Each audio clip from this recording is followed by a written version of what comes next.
For Off the Block, I'm Vane Lopes, and we are now joined by UC Santa Barbara head coach Rick McLaughlin, talking to him as his team is on the rise. A great first half of the season, 13-3. And, Coach, I have to ask you, are you surprised at all with how well your team has played the first half of the season? No, I'm actually not. We thought we could be this good, and we still have a long ways to go, but we're happy with where we're at. Well, talking about that, talking about this season for you, kind of looking at it, what do you think has been, I know that you haven't been surprised with, your team's ability, but what do you think has been one or two of the big strengths that has really enabled your team to have this great success to start the season? I think overall just the maturity of a few guys has really helped us.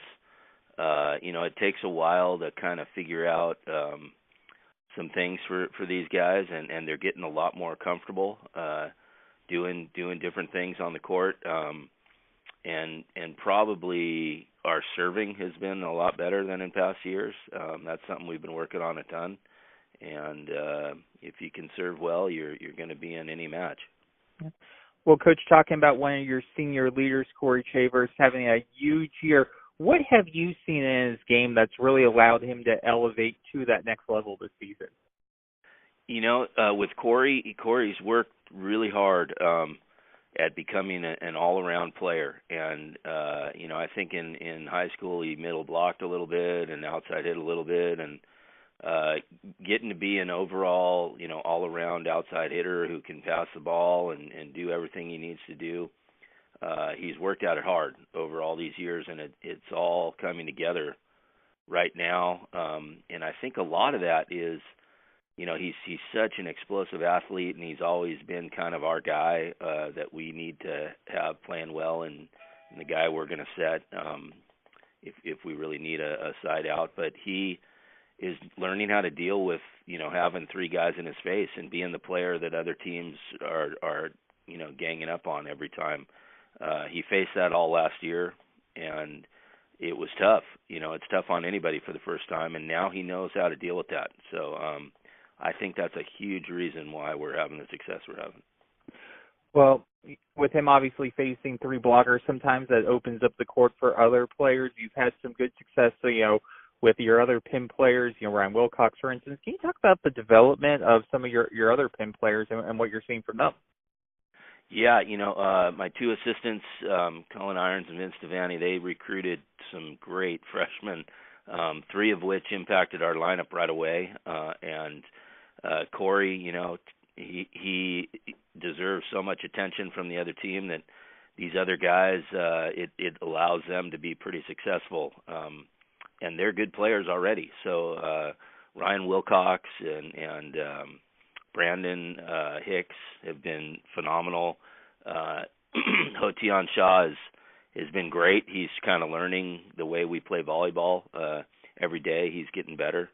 And we have a lot of other really good freshmen that have made our gym just super competitive. The rest of them are redshirting, but I'll tell you that this freshman class has been phenomenal. Well, Coach, anytime you talk about the success that, UC Santa Barbara's had, most recently, you look back to 2011 and you talk about Cole and Vince. And I want to ask you, having them on the staff, how much has that experience of 2011 you think helped them as coaches just in knowing the preparation and what it takes to get to the NCAA tournament? Oh, it helps a ton. It's everything, and that's why they've been the best assistants I could possibly have. They knew what it took, when we went in 2011. They committed themselves. They were two of our major leaders with that team in 2011, and to have them talking to our young guys every day about what it takes and here's how we get there, it's just incredibly valuable for us. Those guys are awesome. They're great coaches, and I don't think I'm going to be able to keep them for too much longer because they're going to be head coaches somewhere. Yeah. Well, Coach, I want to ask you another challenge that you have coming up more immediate right in front of you is obviously you got a little bit of time, before your next match. And I just want to ask, how big is it a challenge at all as a coach? Because you guys are on such a big momentum run, and now you got, about 2 weeks off to your next match. How do you keep that momentum going with your team? It's a really good question, and we're going to find out. You don't want to take a break when you have a streak going, that's for sure. And it just kind of worked out that way with the scheduling. We played a lot of matches in a short period of time here, 16 matches in about a month and a half. And our guys, the break, even though we're on a win streak, it came at a great time for us. Every team is battling with a lot of colds, and guys are missing here and there. And we've had a few injuries. But we've had guys step up into the lineup and, keep winning. So I think the break comes at a good time for us, but we have to definitely, work hard in the gym and keep where we're at, which is hard to do. So we will find out on March 1st if we did that or not. Well, Coach, talking about a couple injuries and just players overcoming things, I know that we've seen both your setters in action this season. DeWeese was staying for a good chunk, and then obviously Casey came last couple of matches. Who do you think we can expect to see kind of that starting setter role towards the second half of the season for you guys? Well, it's a tough call. Both do a great job for us. Randy was the guy for 8 matches there and did a really good job, and he unfortunately got a concussion in practice and was out for about 8 days, and we didn't bat an eye. Casey came in and did what we knew he could do and kept the winning going, and having those 2 guys has been great for us. I can't even tell you which guy is going to be the guy. We're going to have to see how these 2 weeks go, and they're both so competitive, and they're both great guys, great team guys, and I'm not sure, to be honest. Well, Coach, 2 final questions before we let you go. I want to ask you both about scheduling. Obviously, this season, you look at your schedule, you've played a very competitive first half, but just that second half, you have 6 matches against top 5 ranked teams in the Big West. Just how tough is this? The toughest conference that you've ever seen, just in terms of the amount of teams and how highly they're all ranked, even just given all your time in the MPSF as well? That's a good question. The MPSF back a while back, everybody's so good now. Teams from the Midwest and the East, everybody's just as good. And back a long time ago, there were only a couple teams like that, and so the MPSF was really tough.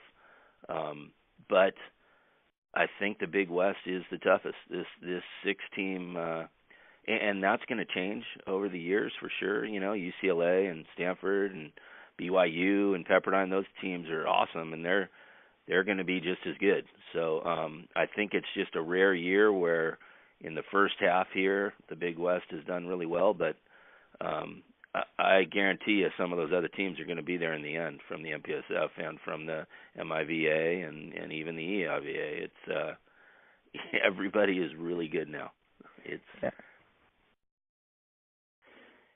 Well, and Coach, final question, we'll let you go on this. Obviously with the MPSF and Big West now, it's opened up the opportunity for more non-conference matches.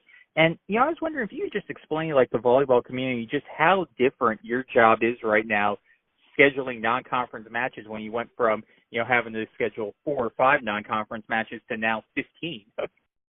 It's way different. That's a great question, and it's so much better for all of us to get to play each other, and to get these guys traveling and playing, at Loyola or at Harvard or anywhere, we can go. It's awesome.